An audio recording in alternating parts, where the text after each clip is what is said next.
Baik, Assalamualaikum warahmatullahi wabarakatuh. Sesaat lagi kita pada pukul 19.00 waktu Indonesia Barat dan Kota Palu masuk jam 20.00 waktu Indonesia Timur akan segera mulai melakukan uji kompetensi.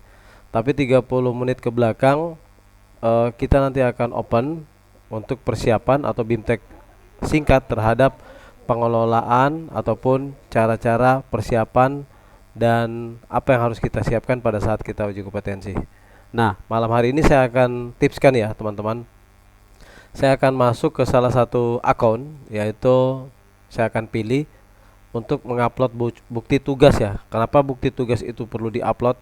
Karena itu menjadi dokumen kami dan panitia untuk pengusulan dan pengajuan bahwa peserta yang malam hari ini yang melaksanakan uji kompetensi untuk sertifikasi itu telah qualified atau telah memiliki portofolio yang memungkinkan, sehingga untuk pelaksanaan BIMTEK dan seterusnya kita tidak melakukan, tapi kita mengarahkan untuk lebih persiapan penyampaian sesuai dengan unit kompetensi.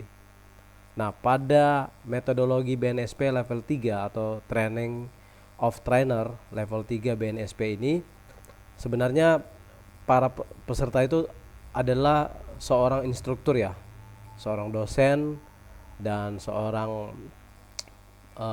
yang biasa menjadi praktisi atau public figure ya di bidang masing-masing.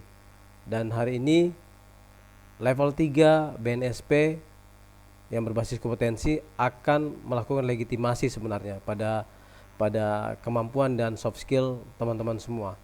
Jadi di tengah derasnya arus disrupsi digital, ketatnya persaingan global, peran trainer, instruktur, pengajar, mentor, dosen ataupun figur ataupun narasumber ya yang lebih umum kita sering temui itu menjadi sangat strategis dalam membentuk SDM unggul. Nah, dengan adanya kompetensi ini, dengan 9 unit kompetensi SKKNI yaitu sertifikat metodologi level 3, yaitu kita akan benar-benar mengarahkan kemampuan dan soft skill kita itu berdasarkan poin-poin 1 sampai poin 9 tersebut.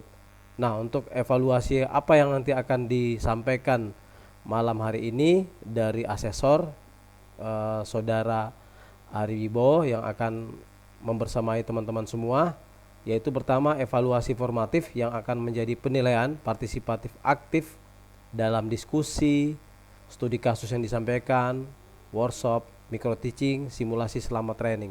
Jadi ada beberapa hal seperti misal poin 1 mengidentifikasi standar kompetensi ya. Berarti kita sudah menyiapkan unit kompetensi ini. Nanti juga ada yang terbaru ya. Nanti Pak Ari Wibowo asesor akan menjelaskan juga apa aja di unit kompetensi metodologi level 3. Nah, kemudian merencanakan penyajian materi, saya berharap teman-teman sudah siap karena beberapa hari kemarin sudah saya sampaikan untuk menyiapkan paparan materi sesuai dengan bidang profesi masing-masing. Nanti akan kita asesmen, kita akan ukur berdasarkan unit kompetensi. Apakah dalam paparan dan penyampaian tersebut telah melaksanakan tatap muka dan seperti apa metode tatap muka yang disampaikan, dijelaskan secara umum ya teman-teman. Apakah online, apakah offline? Jika offline harus menggunakan ruang gedung dan tempat, terus memikirkan strategi waktu, timing waktu yang digunakan. Nah, itu perlu disampaikan juga ya. Kemudian yang keempat, menerapkan keamanan, kesehatan, keselamatan kerja atau K3 di lembaga pelatihan ataupun di tempat Anda menyampaikan pengetahuan Anda kepada audiensi pada umumnya. Misal seperti tadi ada pertanyaan sore dari Ibu Sudi ya, Sudia ya maksud saya, bagaimana saya menyampaikan atau memberikan praktik atau saya sebagai instruktur untuk mengolah bahan makanan, misal pengolahan kue dengan tepung dengan bahan-bahan kue yang pada umumnya. Nah, itu yang perlu kita terapkan. Ruang kerja yang kita pakai, tempat produksi maksud saya, itu benar-benar sesuai dengan standar, mulai dari kebersihan ruangan, kemudian lingkungan kerja, peralatan yang digunakan juga sudah ada. Dan itu sebagai instruktur ataupun praktisi juga menjelaskan bagaimana mengolah makanan tersebut agar makanan tersebut lebih sehat, kemudian dengan lingkungan kerja yang baik. Secara psikologis, keselamatan kerja juga memperhitungkan bahwa orang yang belajar, kemudian orang yang bekerja di produksi makanan olahan seperti pabrik kue dan seterusnya juga akan disesuaikan dengan apa yang kita sampaikan. Jadi kalau kita menyampaikan sesuai dengan unit kompetensi ini, mereka juga nanti akan dibekali kemampuan untuk benar-benar safety itu yang diperhatikan ketika masuk di ruang dapur, menggunakan kos tangan untuk mengolah bahan makanan agar steril, kemudian membiasakan menggunakan celemek yang standar, menggunakan alas kaki jika ada minyak pada lantai, atau sering membersihkan itu. Jadi memang ada standar-standar itu yang perlu disampaikan, ya, seperti itu. Kemudian kalau lingkungannya itu seorang dosen, dia mengajar pemrograman, itu perlu juga melihat beberapa aspek seperti ruang labnya, komputer yang bisa digunakan ada berapa yang layak, kemudian kesehatan sistem informasi sistem operasi itu berjalan dengan baik, jangan-jangan ada kendala jaringan dan seterusnya, itu diperhatikan. Kemudian peserta juga diperhatikan, apakah peserta semua dalam keadaan sehat, ya, atau mungkin ada yang kurang sehat atau kurang fit, ya, mungkin AC-nya terlalu dingin atau yang lainnya, itu juga perlu diperhatikan sehingga untuk menerapkan penerapan pada lingkungan kerja ketika kita akan melatih orang atau mengajarkan audensi pada suatu tempat, kita benar-benar pakai standar yang nasional ini. Kemudian melakukan komunikasi di tempat kerja, selalu membuka ruang komunikasi. Seperti kita mengajar on-site, ya, atau online tentang pengolahan database misal di lab, kita juga harus menyampaikan ke mahasiswa, misal ada coffee break atau kita sambil diskusi terbuka atau ada games, agar mereka juga memiliki semangat, ya, dalam belajar ataupun bekerja. Nah, mengolah bahan pelatihan pekerjaan. Nah, kembali tadi, ya, kalau misal kita olah makanan, kita harus perhatikan bahan-bahan baku makanan dalam keadaan tidak kadaluarsa, dan itu sangat penting bagi mengolah untuk makanan tadi, ya, yang sehat, ya, itu perlu bahan-bahan pelatihan. Kalau kita di bidang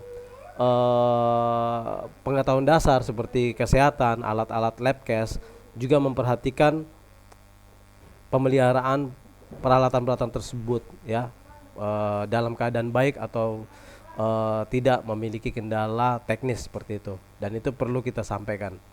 Yang keempat, mengelola peralatan kerja, memelihara fasilitas kerja, ya. Yang terakhir adalah menilai kemajuan kompetensi peserta. Jadi salah satunya kita berharap semua instruktur nanti punya LMS seperti ini. Jadi kita bisa lihat penilaian, grading, log, dan kegiatan-kegiatan lainnya secara real time. Ini perlu, ya. Nah, pada malam hari ini nanti akan dilakukan evaluasi oleh asesor, yaitu seputar tentang evaluasi formatif, evaluasi sumatif internal, kemudian uji kompetensi, ya, dengan waktu durasi kurang lebih nanti per orang itu dikenakan waktu 10 sampai 15 menit per orang, ya, untuk memaparkan bahan-bahan materinya. Jadi bahan-bahan materi yang dipaparkan nanti bercerita juga tentang unsur ini. Kalau bisa singkat saja, jadi nggak usah terlalu panjang. Saya kasih contoh tadi baru-baru dikirim oleh Mbak Serafim, ya, tentang profil pengembangan bisnis, berarti di bidang keuangan atau inkubator bisnis, ya. Pengembangan bisnis dan keuangan, berarti bagaimana memanage keuangan pada bisnis yang kita kelola. Nah, ini sudah benar, ya, nanti akan dijelaskan, ada post-test, kemudian literasinya seperti apa tentang keuangan tersebut. Tapi di sini ada beberapa hal, ya, mungkin tadi sempat ngomong ini kepanjangan. Ini cuma dijelaskan aja, membuat laporan dengan format standar keuangan seperti itu. Kemudian ada bahan perhitungan, ya, seperti apa tadi ini. Coba saya lihat ada perhitungan. Nah, ini cuma disampaikan aja, jadi nggak usah dijelaskan detail, ya, tapi disampaikan aja. Kita mengajarkan mereka itu akuntansi, bagaimana mengelola pembukuan sederhana usaha. Jadi diajarkan sederhana aja. Jadi tidak ke kami yang malam ini sebagai asesor atau audiensi lain teman-teman